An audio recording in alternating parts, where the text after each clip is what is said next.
Welcome students.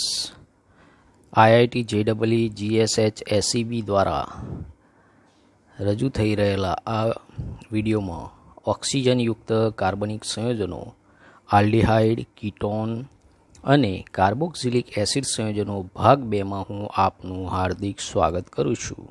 હું Thakkar Ashish Kumar Natwarlal, AGI school વસો, જિલ્લો Kheda, welcomes you. તો આપણે શરૂ કરીએ આઈઆઈટી જેઈઈ માસ્ટર એમસીક્યુઝ. આજનો પહેલો એમસીક્યુ આપણે જોઈએ.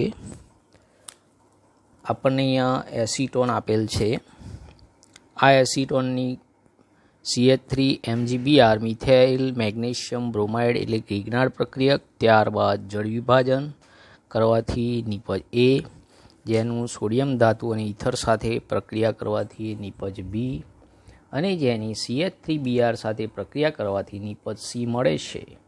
તો અહીંયા A, B અને C શું હશે એ આપણે શોધવાનું છે. તો આપણે 4 ઓપ્શન પછી જોઈએ. પહેલાં પ્રક્રિયા જોઈએ. તો સૌપ્રથમ કાર્બોનિલ સંયોજનમાં કાર્બોનિલ કાર્બન ધનભારિત હોય છે અને ઓક્સિજન ઋણભારિત હોય છે. હવે તેની CH3 MgBr સાથે પ્રક્રિયા કરતાં MgBrનો ધનભારિત ભાગ કાર્બોનિલ કાર્બનના ઋણભારિત ઓક્સિજન સાથે જોડાશે, જ્યારે CH3- ભાગ એ ધનભારિત કાર્બન સાથે જોડાશે અને યોગશીલ નિપજ OMgBr અને આ સ્થાને CH3 જોડાશે. હવે એનું જળ વિભાજન આ રીતે થશે અને પરિણામે તૃતીયક આલ્કોહોલ મળશે. એટલે આ આપણું સંયોજન A થશે. હવે તેની સોડિયમ ધાતુ સાથે પ્રક્રિયા કરવાથી આપણને સોડિયમ ક્ષાર મળશે અને ત્યારબાદ એની CH3Br સાથે પ્રક્રિયા કરવાથી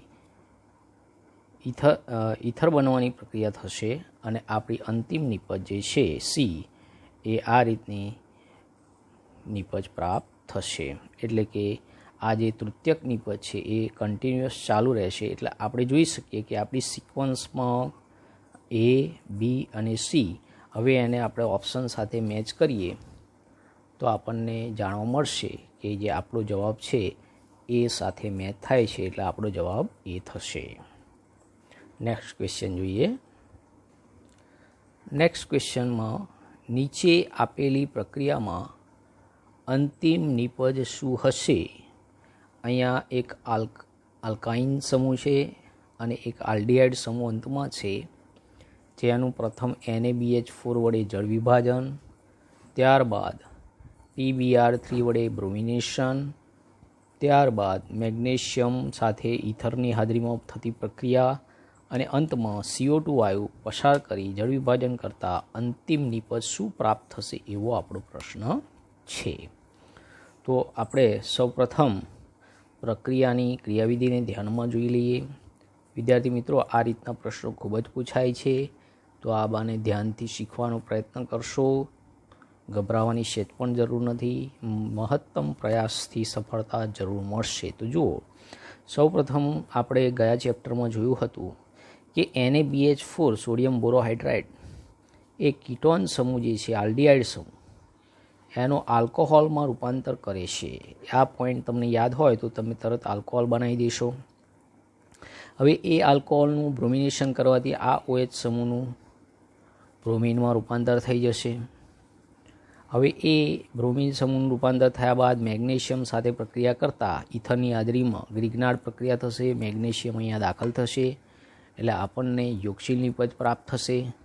હવે એની અંદર CO2 વાયુ પસાર કરતાં CO2 આ બેની વચ્ચે આ બોન્ડમાં દાખલ થશે અને ત્યારબાદ એનું જળ વિભાજન કરવાથી અહીંયા આપણને એસિડ સમૂહ પ્રાપ્ત થશે, એટલે કે HEPT4-ઓઇક એસિડ. હવે આ ઓપ્શનને આપણે મેચ કરીએ તો આપણે જોઈ શકીએ છીએ કે આપણો જે જવાબ છે તમે જોઈ શકો છો કે આન્સર એ જોવા મળશે. તો વિદ્યાર્થી મિત્રો, પ્રથમ NaBH4 વડે આલ્ડિહાઇડનું આલ્કોહોલમાં રૂપાંતર, ત્યારબાદ બ્રોમિનેશન, પછી ગ્રિગ્નાર્ડ પ્રક્રિયા, પછી CO2 વાયુ અને અંતમાં જળ વિભાજન કરવાથી કાર્બોક્સિલિક એસિડ એટલે કે ઓઇક એસિડ પ્રાપ્ત થાય છે. નેક્સ્ટ ક્વેશ્ચન જોઈએ. આ નવો કોન્સેપ્ચ્યુઅલ ક્વેશ્ચન છે, ધ્યાનથી શીખો. નીચે આપેલ પરિવર્તન માટે કયો પ્રક્રિયક વપરાય છે? આ જે પ્રક્રિયક છે, આ પરિવર્તનમાં જુઓ તમે શું થઈ રહ્યું છે કે આ જે COOH સમૂહ છે એનું આલ્કોહોલમાં રૂપાંતર થઈ રહ્યું છે. તો કયો પ્રક્રિયક યોગ્ય રહેશે? તો આપણો જવાબ છે ડાયબોરેન એટલે કે B2H6. હવે શા માટે એ આપણે ધ્યાનથી જુઓ કે અહીંયા જ્યારે B2H6નો ઉપયોગ કરવામાં આવે છે ત્યારે એમાઇડ, કાર્બોનિલ કે સાયનાઇડ સમૂહનું તે રિડક્શન કરી શકતો નથી. ફક્ત ને ફક્ત પસંદગીપૂર્વક B2H6 કાર્બોક્સિલિક એસિડનું જ આલ્કોહોલમાં એટલે કે પ્રાથમિક આલ્કોહોલમાં રૂપાંતર કરે છે. તેથી B2H6 એ સૌથી યોગ્ય પ્રક્રિયક રહેશે. એટલે આમાં B2H6નો કોન્સેપ્ટ છે, ડાયબોરેન કહીએ છીએ એને. તો યાદ રાખશો, જે COOH સમૂહનું CH2H સમૂહમાં પસંદગીપૂર્વક રૂપાંતર કરે છે. નેક્સ્ટ ક્વેશ્ચન જોઈએ. સંયોજન X નું પ્રથમ Br2 સૂર્યપ્રકાશ, ત્યારબાદ આલ્કોહોલિક KOH, પછી ઓઝોન, ત્યારબાદ ડાયમિથાઇલ સલ્ફર અને લાસ્ટમાં મંદ NaOH સાથે ગરમ કરતા અંતિમ નિપજ આ રીતની મળે છે. આ જે નિપજ છે તો સ્ટાર્ટિંગ મટીરિયલ સંયોજન X આપણું શું હશે એવો પ્રશ્ન છે. તો આપણે આ પ્રક્રિયામાં તદ્દન ઉલટા ક્રમમાં જવું જોઈએ. તો વિચારો કે આ રીતની જ્યારે પ્રક્રિયા આવશે ત્યારે જે તમારું આ સ્ટાર્ટિંગ અંતિમ નિપજ છે એ કેવી રીતે પ્રાપ્ત થઈ એ તમારે આખી પહેલાં ક્રિયાવિધિ સમજી લો. ધારો કે આપણું સંયોજન સાયક્લોહેક્ઝેન છે, પરંતુ એ એઝ્યુમ કરવું ખૂબ મુશ્કેલ છે. પણ એકવાર આખી પ્રક્રિયા એકવાર સીધી જોઈ લો, ત્યારબાદ આપણે એને ઊંધી સમજશું તો આ પ્રશ્ન તમે ભવિષ્યમાં બીજા આવા કોઈ પ્રશ્ન હશે તો તમે સોલ્વ કરી શકશો. તો સાયક્લોહેક્ઝેનનું જ્યારે બ્રોમિનેશન સૂર્યપ્રકાશની હાજરીમાં થશે ત્યારે અહીંથી એક હાઇડ્રોજન દૂર થઈ અને બ્રોમિનેશન થવાથી બ્રોમો સાયક્લોહેક્ઝેન મળશે. હવે તેનું આલ્ફા અને બીટા KOHની હાજરીમાં આલ્કોહોલિક KOH બીટા વિલોપન થવાથી સાયક્લોહેક્ઝીન મળશે. હવે આ સાયક્લોહેક્ઝીનનું ઓઝોનાલિસિસ થશે અને એનું વિખંડન થવાથી આ ભાગમાં CHO મળશે અને આ ભાગમાં બીજો CHO મળશે. હવે એનું મંદ NaOH સાથે પ્રક્રિયા કરવાથી પુનઃ જોડાણ થવાથી આપણને આ નિપજ પ્રાપ્ત થાય છે. એટલે આમાં રિંગ ખુલવાની પ્રક્રિયા પણ છે અને રિંગ બંધ થવાની પ્રક્રિયા છે. હવે તમે એનું ઊંધું વિચારો કે આ પ્રક્રિયા મંદ NaOHની હાજરીમાં જ્યારે રિંગનું જોડાણ થાય છે ત્યારે આ જે રિંગ છે એ 5 કાર્બન એટલે કે 1, 2, 3, 4 અને 5 કાર્બનની રિંગ જે છે એનું જોડાણ થયું અને એક CHO સમૂહ મુક્ત રહ્યો. હવે એ જોડાણ આ 2 આલ્ડિહાઇડ સમૂહ ક્યારે બન્યા હશે? આજે Me2S વડે પ્રક્રિયા કરી, બરાબર. તો હવે એ જે સમૂહ જ્યારે વિખંડન થયું ત્યારે અહીંયા શું હશે? તો ડબલ બોન્ડ હશે. ત્યારે ઓઝોનાલિસિસ શક્ય બન્યું હશે. અને ત્યારબાદ આલ્કોહોલિક KOH હોવાથી અંદર શું ઉમેરાયેલું હશે? કાં તો ક્લોરિન લઈ શકો, બ્રોમિન આપેલું છે એટલે બ્રોમિન લઈ લઈએ અને સ્ટાર્ટિંગ મટીરિયલ આપણું સાયક્લોહેક્ઝેન એટલે કે આન્સર ડી થશે. એટલે થોડું તમારે સમજવાનું છે, એને ટ્રાય કરવાનું છે, બરાબર છે. નેક્સ્ટ ક્વેશ્ચન જોઈએ વિદ્યાર્થી મિત્રો. જો વિદ્યાર્થી મિત્રો, આમાં એક પ્રક્રિયા આપેલી છે. હવે આ પ્રક્રિયામાં CH3 CH2 MgBr ઇથર એટલે આ જે MgBr છે ઇથરની હાજરીમાં પ્રક્રિયા કરી જળ વિભાજન કર્યા બાદ મળતી નિપજનું સલ્ફ્યુરિક એસિડ સાથે ગરમ કરતાં મુખ્ય નિપજ જે મળે છે એ કઈ હશે તે જણાવવાનું છે. તો અહીંયા જુદા જુદા 4 ઓપ્શન આપણે પહેલાં સિલેક્ટ કરતાં પહેલાં આપણે ક્રિયાવિધિ સમજીએ કે આ પ્રક્રિયા તમે ઘણી વખત જોઈ કે Mg+2 અને Br- ભેગા થવાથી +1, આ ભાગ -1, માઇનસ ભાગ પ્લસ સાથે જોડાશે, પ્લસ ભાગ માઇનસ સાથે, એટલે કેન્દ્ર અનુરાગી યોગશીલ પ્રક્રિયા થશે. હવે તેનું જળ વિભાજન થશે સલ્ફ્યુરિક એસિડની હાજરીમાં, એટલે આપણને આ રીતનો આલ્કોહોલ પ્રાપ્ત થશે. હવે સેડઝેફ નિયમ પ્રમાણે કે ભાઈ અહીંયાથી નિર્જરીકરણ એટલે કે -H2O દૂર થવાની પ્રક્રિયા કેવી રીતે થશે? તો સેડઝેફ નિયમ પ્રમાણે દ્વિબંધની રચના એવી રીતે થાય કે જેથી વધુને વધુ આલ્કાઇલ સમૂહ દ્વિબંધ ઉપર ગોઠવાય. એટલે અહીંયાથી OH અને આ બાજુથી H જશે અને પરિણામે આ રૂપની નિપજ આપણને પ્રાપ્ત થશે. એટલે કે આપણું જે સંયોજન એ છે, ઓપ્શન એ, તમે જોઈ શકો છો કે આ એ ઓપ્શન આપણને પ્રાપ્ત થશે. એટલે તમે પ્રયત્ન કરશો તો અચૂકથી આવા પ્રશ્નો પણ સરળતાથી JEE નીટ ગુજકેટમાં તમે સોલ્વ કરી શકશો. આની નોંધ કરી લેશો બાળકો, વિદ્યાર્થીઓ. નેક્સ્ટ ક્વેશ્ચન જોઈએ. આ પ્રશ્નની અંદર સંયોજન P જેની CH3MgBr ત્યારબાદ જળ વિભાજન અને સાંદ્ર સલ્ફ્યુરિક એસિડ સાથે ગરમ કરતાં નિર્જરીકરણ થશે. મળતી નિપજનું ઓઝોન વડે ઓઝોનાલિસિસ કરી જળ વિભાજન કરતાં આ નિપજ મળે છે. તો શરૂઆતનું સંયોજન P શું હશે? આ સંયોજન P આયોડોફોર્મ કસોટી આપે છે. હવે આયોડોફોર્મ કસોટી આપણે જોયું હતું કે COCH3 સમૂહ હોય અંતિમ, અથવા તો CHOH CH3 પ્રકારનો સમૂહ હોય કે જેનું આમાં રૂપાંતર થતું હોય તે જ આયોડોફોર્મ કસોટી આપતું હોય છે. તો આપણે એને સોલ્વ કરવાનો પ્રયત્ન કરીએ. તો આ પ્રશ્ન પણ એ જ રીતે હું તમને કહેવા માગું છું. પહેલાં તમે સોલ્યુશન જોઈ લો, પછી એને ઉલટું વિચારવું પડશે. વિદ્યાર્થી મિત્રો, આપણું જે સ્ટાર્ટિંગ મટીરિયલ છે એ આપણને ખબર નથી, એ શોધવાનું છે. મેં તમારા માટે અહીં શોધીને મૂક્યું છે, પણ એ પ્રક્રિયા કેવી રીતે આખી ઉલટી પ્રોસેસ પણ જોવાની રહેશે. તો પહેલાં સીધી પ્રોસેસ જોઈ લો, ત્યારબાદ જાતે એનો પ્રેક્ટિસ કરશો તો તરત આવડી જશે. સૌ પ્રથમ આ સંયોજન જે છે 4 ઓપ્શનમાંનું, તો આ જે સંયોજન આપણું જે છે એ ગ્રિગ્નાર્ડ પ્રક્રિયા કીટોન સમૂહમાં થાય છે અથવા લિહાઇડ સમૂહમાં થાય છે. એટલે કે કાર્બોનિલમાં કાર્બોનિલ કાર્બન ધન છે, ઓક્સિજન માઇનસ છે. એટલે CH3 અહીં પ્લસ સાથે માઇનસ જોડાશે અને માઇનસ સાથે પ્લસ જોડાશે. એટલે આ રીતની યોગશીલ નિપજ મળશે. હવે એનું અહીંયાથી જળ વિભાજન કરીશું એટલે આપણને આ રીતે આલ્કોહોલ નિપજ પ્રાપ્ત થશે. હવે એ આલ્કોહોલનું આપણે ફરી H+ ઉમેરવાથી અહીંયા હાઇડ્રોનિયમ આયન બનશે. આ અસ્થાયી નિપજ છે એટલે અહીંયા રિંગનું જોડાણ થશે, નિર્જરીકરણ થશે.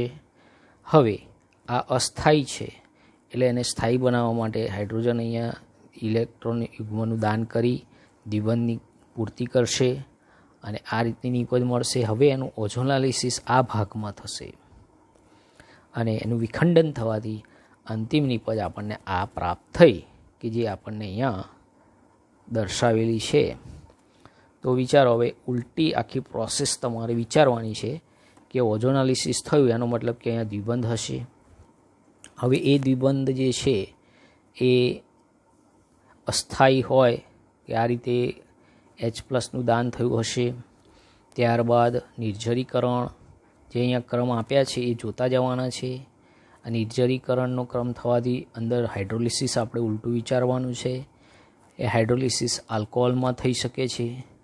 ત્યારબાદ આજે ગ્રિગ્નાર્ડ પ્રક્રિયા ક્યાં થઈ હશે અને સ્ટાર્ટિંગ મટીરિયલ આપણું શું હશે?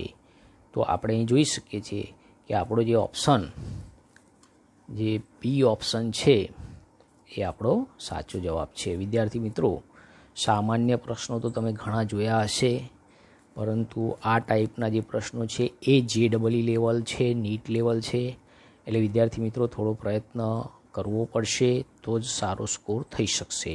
નેક્સ્ટ ક્વેશ્ચન જોઈએ. નેક્સ્ટ ક્વેશ્ચનમાં આપણને પ્રશ્ન પૂછ્યો છે, નીચે આપેલ પ્રક્રિયાની મુખ્ય નિપજ જણાવો.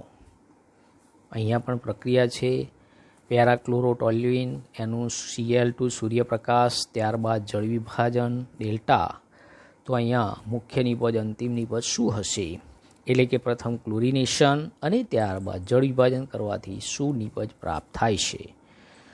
તો સૌપ્રથમ ક્લોરિનેશન જે છે સૂર્યપ્રકાશની હાજરીમાં થાય ત્યારે ટોલ્યુઇન જે મિથાઇલ સમૂહ છે એમાં થતું હોય છે અને 2 વખત ક્લોરિનેશન થશે અને ડાયક્લોરો પેરાક્લોરો અને એની અંદર ડાયક્લોરો મિથાઇલ આ જે નિપજ પ્રાપ્ત થઈ, હવે એનું જળ વિભાજન કરવાથી અહીંયા જળ વિભાજન થશે અને અંતિમ નિપજ પેરાક્લોરોબેન્ઝાલ્ડિહાઇડ આપણને પ્રાપ્ત થશે. એટલે આપણે જોઈ શકીએ છીએ કે આપણો આન્સર સી છે. ત્યારબાદ નેક્સ્ટ ક્વેશ્ચન જોઈએ વિદ્યાર્થી મિત્રો, કે પ્રશ્ન એવો છે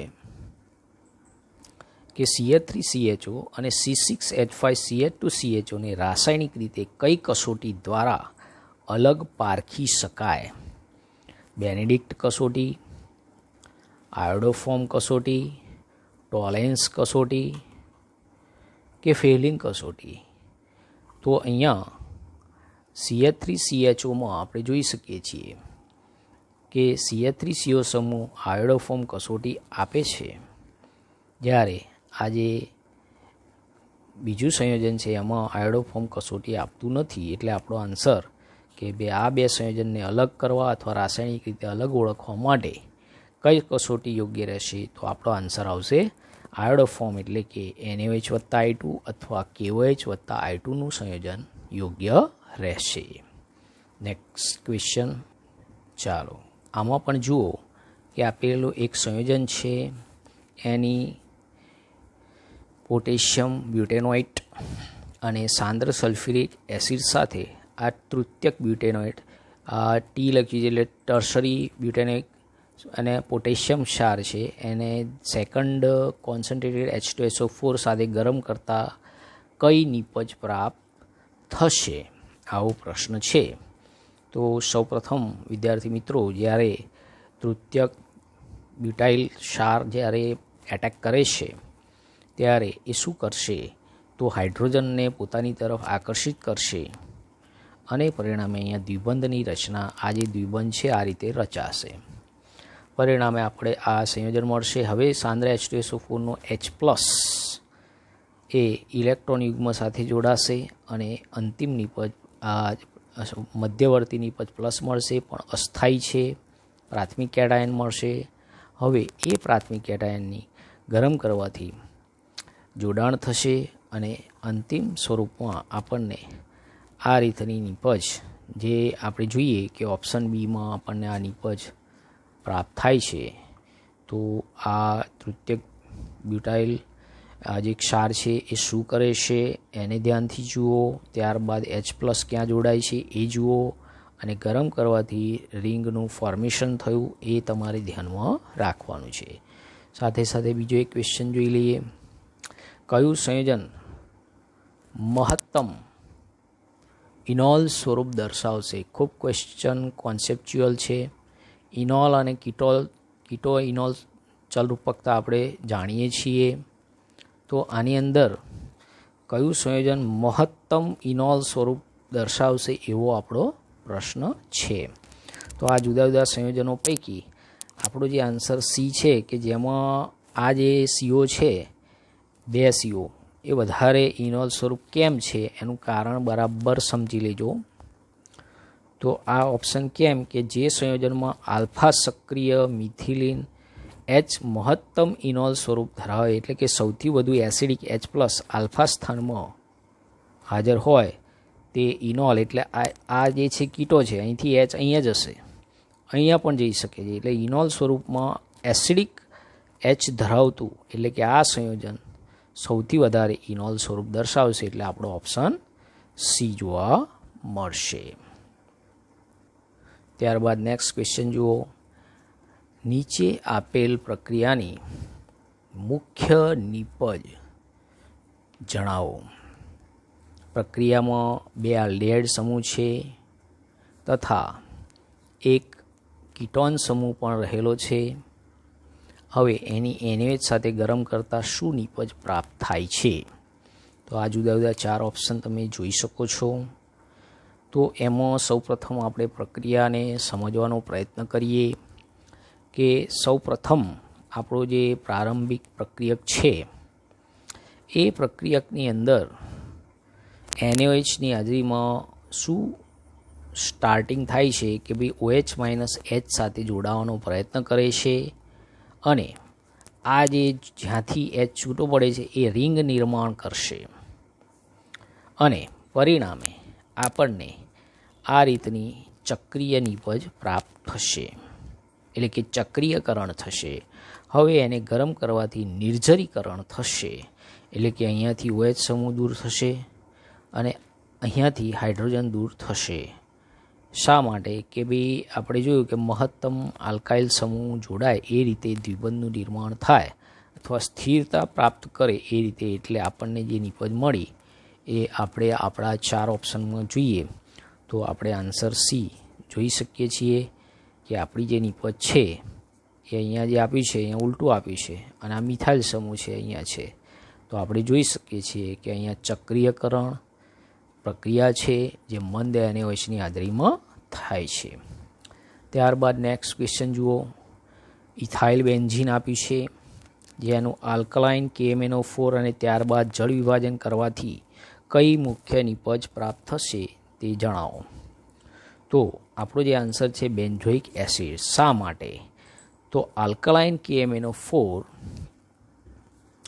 એ આલ્કાઇલ બેન્ઝીનને બેન્ઝિલિક હાઇડ્રોજનને બેન્ઝોઇક એસિડમાં રૂપાંતર કરવાની ક્ષમતા ધરાવે છે.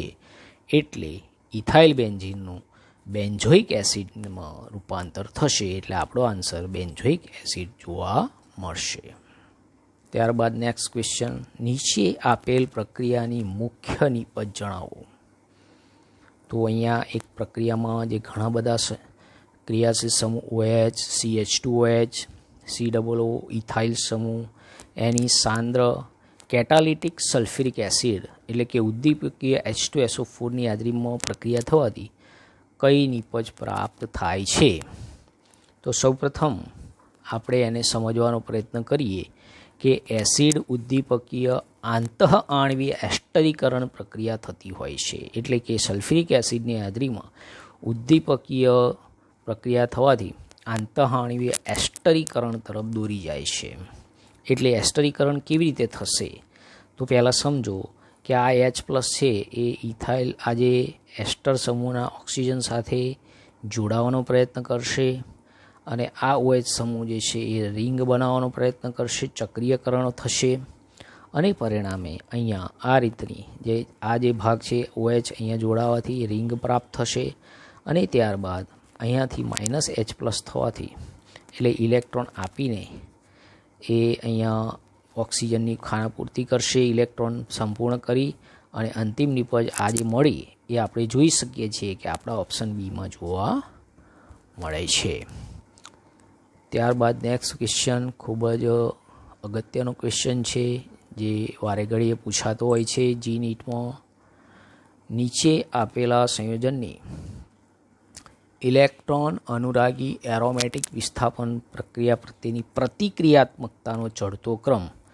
તો આપણે ભાગ 1માં કોન્સેપ્ટમાં જોયું હતું કે અહીંયા પ્રતિક્રિયાત્મકતા ઇલેક્ટ્રોન અનુરાગી એરોમેટિક વિસ્થાપનની વાત છે. હવે અહીંયા તો 3 સંયોજનો આપ્યા છે. એક ક્લોરોબેન્ઝીન છે, એક ટોલ્યુઇન છે અને એક એસિટોફિનોન છે. તો ઇલેક્ટ્રોન અનુરાગી વિસ્થાપન કોણ ઝડપથી આપશે? એનો ચડતો ક્રમ એટલે ઓછા સક્રિયથી વધુ સક્રિય. તો સૌપ્રથમ એ સમજો કે મિથાઇલ સમૂહ બેન્ઝીનના ચક્રના પાઈ ઇલેક્ટ્રોન વાદળની ઘનતા વધારશે. એટલે એનો અર્થ એ થાય કે આપણું જે ટોલ્યુઇન છે આ પ્રક્રિયા ઝડપી આપશે. એટલે આપણો જે સેકન્ડ નંબર છે ટોલ્યુઇન એ ઝડપથી આ પ્રક્રિયા આપશે. ત્યારબાદ ક્લોરીનની ઇલેક્ટ્રોન ગ્રાહી અસર થશે જે ઘટાડશે ઇલેક્ટ્રોન ઘનતા. એટલે ઇલેક્ટ્રોન અનુરાગી એટલે કોણ કે ભાઈ બેન્ઝીનના ચક્રના પાઈ ઇલેક્ટ્રોન વાદળ સાથે ઇલેક્ટ્રોન અનુરાગી એટલે કે E+ એની સાથે આકર્ષાય તો અહીંયા એ ઇલેક્ટ્રોન ઘનતા ઘટાડશે એટલે આકર્ષણ ઓછું થશે એટલે એ સૌથી છેલ્લે રહેશે એટલે સેકન્ડ નંબર. અને ત્યારબાદ CH3CO સમૂહની વાત સમજો કે એ પણ ઇલેક્ટ્રોન ગ્રાહી છે અને એ પણ -I અસર અને -R બંને અસરો ઉપજાવશે. એટલે સૌથી વધારે ઘનતા જે ઇલેક્ટ્રોનની કેન્દ્રમાં ઘટાડો જે છે COCH3 સમૂહ કરશે એટલે સૌથી ધીમી આપશે. ત્યારબાદ ક્લોરોબેન્ઝીન અને ત્યારબાદ ટોલ્યુઇન. એટલે આપણો જે ક્રમ છે વિદ્યાર્થી મિત્રો, એટલે કે થર્ડ સૌથી ધીમી, ત્યારબાદ ફર્સ્ટ એટલે ક્લોરોબેન્ઝીન અને ત્યારબાદ સેકન્ડ એટલે કે ટોલ્યુઇન ઝડપથી પ્રક્રિયા આપશે. હવે આપણે નેક્સ્ટ એપિસોડમાં બીજા પ્રશ્નો આગળ વધારીશું. તમારો ખૂબ ખૂબ આભાર, ધન્યવાદ. હું ઠક્કર આશિષ સેન આપનો ધન્યવાદ કરું છું.